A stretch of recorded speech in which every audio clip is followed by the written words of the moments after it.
Good morning. People ask me regularly about barbecuing, and I feel like I do more instructing than I do actually cooking. One of the questions people ask all the time is, what type of equipment do you need? And I'm going to do something different today. I'm going to show you that you don't even need a smoker to get really good results. I'm using a Weber Kettle grill and a little bit of a different method to get a Boston butt pulled pork going here. So I'm going to show you what I'm doing. You do not need a smoker to get great results. I have an electric smoker, but I'm going to use my old school Weber kettle today. All right, so here's my Weber kettle, old school Weber kettle grill. I'm making this video specifically for my buddy Paul.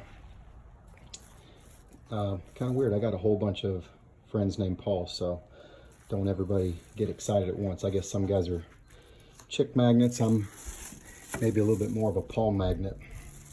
It's kind of weird, I know, but this is for Paul Lively, who is fascinated with the process of cooking. So when you're smoking, obviously you want to keep the temperature between 225 and 250. That's hard to achieve in a traditional charcoal grill unless you put together this kind of pattern of briquettes that I'm doing now. So you just kind of run them in a row of two, and I'm going to stack another row on top of those in twos all the way around. Actually, I'm not going to go all the way around. As you can see, I'll go a little more than halfway around the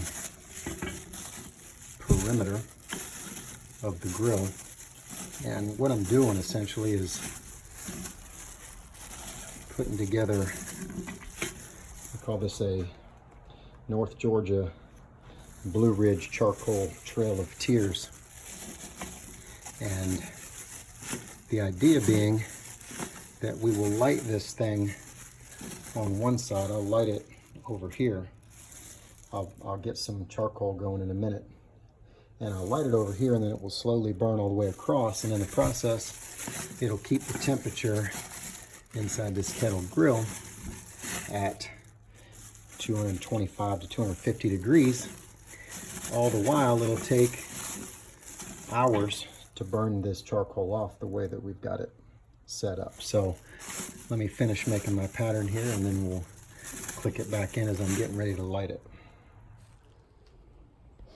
All right, so I've finished putting together the charcoal trail here, as I call it. And now what I'm going to do is light these little lighter cubes here in the middle. Get that going. And I've thrown a few pieces of charcoal into my chimney and put that on the fire.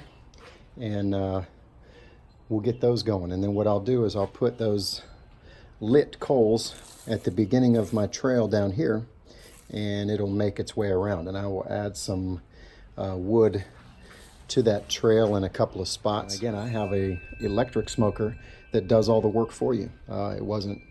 It's not terribly expensive, but it is more expensive than this Weber kettle grill, which you can get this thing at Walmart for, I don't know, probably under $100. At any rate, with an electric smoker, you literally just plug the thing in and it won't run hotter than 250 degrees. So there's a little bit more of a management process with the temperature, and there's some variables involved, but by setting the coals up in this pattern, you're going to keep the temperature really nice and low. We can play with the vents a little bit as we go to get the temperature exactly where we want it and maintain it through the process. Rule of thumb is 1.5 hours per pound with Boston butt. But I think rule of thumb for me is more get it to 165, and then I'm going to wrap it. And I will leave it on there until I get it to 195, maybe even pushing 200. That's the point where it's super, super easy to pull after you let it rest. And we'll talk about that when we get there. As for the coal that I'm using, you can use anything. I like Kingsford. This one here is their long burn brand. It's made somehow, don't ask me how, but to last a little bit longer than a traditional coal. It's not going to burn any hotter or anything like that. I guess it just lasts a little bit longer. We'll see. I've only used it a couple times, but so now we'll go inside and prepare the pork butt, and we'll get this fire going here momentarily. All right, next step is we're going to get this Boston butt prepared to go onto the smoker. So I've got about a 4-pound butt here. I trimmed a good amount of the fat cap. You want to keep some of that on there because that will help to make this meat a little more tender as it cooks. That fat will render. So a lot of people don't like this step, but you have to trust the process. Right now I am squeezing yellow mustard on this. I don't even like yellow mustard, but you have to trust that you're not going to be able to taste the mustard at the end. So I put just a layer of mustard. What this is going to do is help to bind my rub onto the meat at the end. You will not be able to taste the mustard. You can use oils. You can use vegetable oil. I've got canola oil right here, but this is how they do it in the North Georgia mountains. So this is how I do it here in Valrico. I use the yellow mustard. So I'll get the yellow mustard applied to the other side, and then I will come back and show you what I'm doing with the rub. So the next step is to get this fire going. So I'm going to reach in here with my tongs and start to put some of these coals that are already lit right onto the beginning of my North Georgia Blue Ridge Mountain charcoal trail of tears. I've got the vents on the bottom wide open, and all I'm trying to do is get this charcoal trail started, and it will slowly burn its way around. Some of these boogers want to move and shake on me here, but I'll be persistent. Ow, oh, that's hot, really hot. If you don't have a chimney for your charcoal, that's probably step one in the world of barbecue. All right, so I got the coals going. Probably got more coal in there than I'm going to need. I don't know if that'll have to burn all the way around. And now I'm just going to add some water to this pan I've put in here. That's probably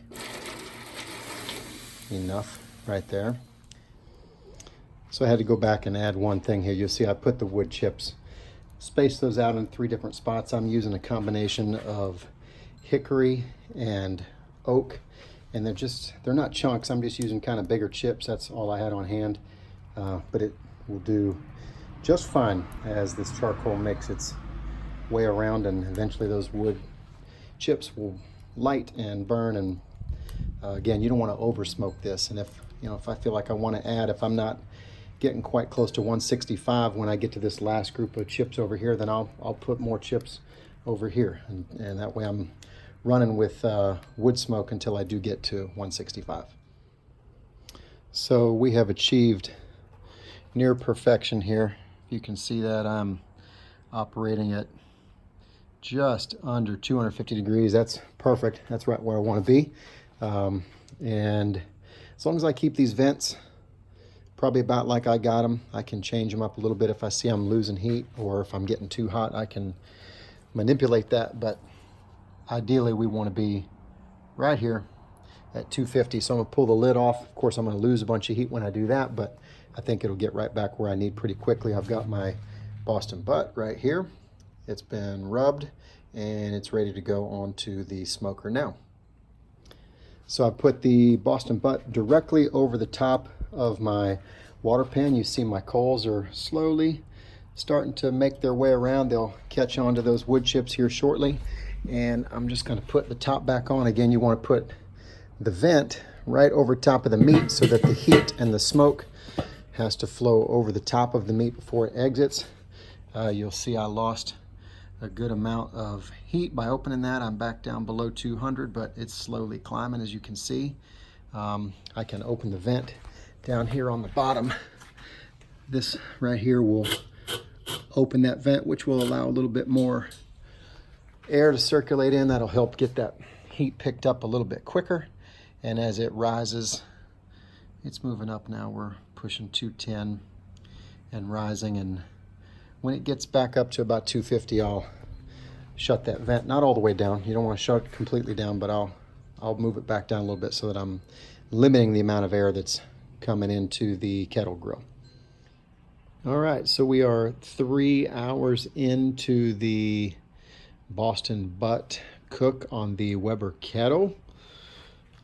Super unconventional way of barbecuing, but to prove the point that you do not need a smoker to accomplish great things.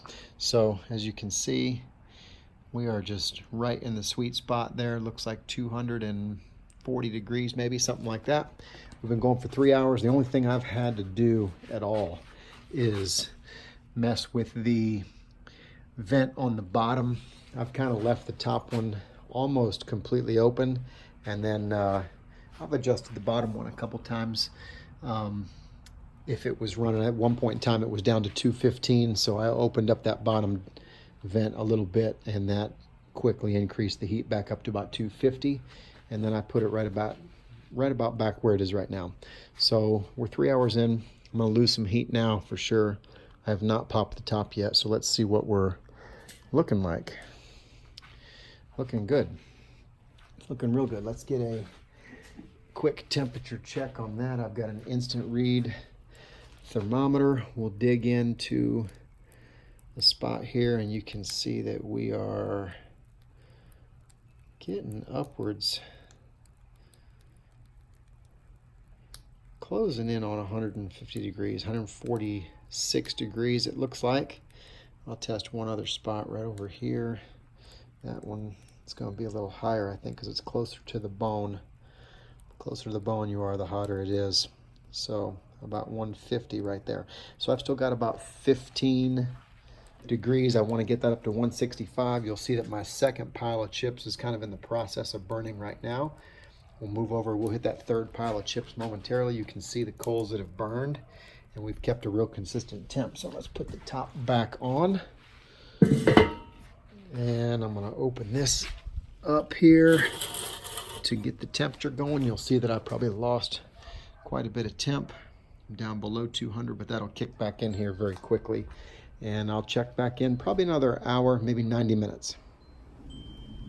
All right, we're back. We're now about 4.5 hours in, still moving along nicely at 250 degrees, and it's time to wrap this thing in foil. So we'll give it a look. It looks absolutely beautiful. Bark looks great on it. My third set of wood chips are still coming along, so I'm gonna go ahead and wrap that in foil now, and we'll check in again later on. So now we are wrapped in foil, tightly wrapped. You can see that the wood chips are still smoking, but it's not going to take on any more smoke at this point because we've got it wrapped up. And I did lose some temperature when I popped the lid, but we'll get that back up to 250. I might even run a little bit higher so we can push this thing up to 195 degrees, and then it'll be ready to pull. Got a little bit excited, and I went ahead and I've already pulled it. We got to temperature. I let it rest for, at least an hour. Here's the bone. The bone pulled right out of it. There's a bunch of the fat that I pulled out of it. And then this is the finished product right here. Literally just fell apart. Absolutely perfect color. You can see the smoke ring in it. Just deliciously tender. Perfect pulled pork made on a Weber Kettle grill. Goes to show you, you do not need expensive equipment to do a great job smoking pulled pork. I did that on a Weber Kettle with charcoal grill. My grill never got higher than probably 250 degrees. Zoom in and get a good look. Absolutely perfect color, perfect pulled pork. What do you think, Jay? It's gonna be good. Yeah. Enjoy.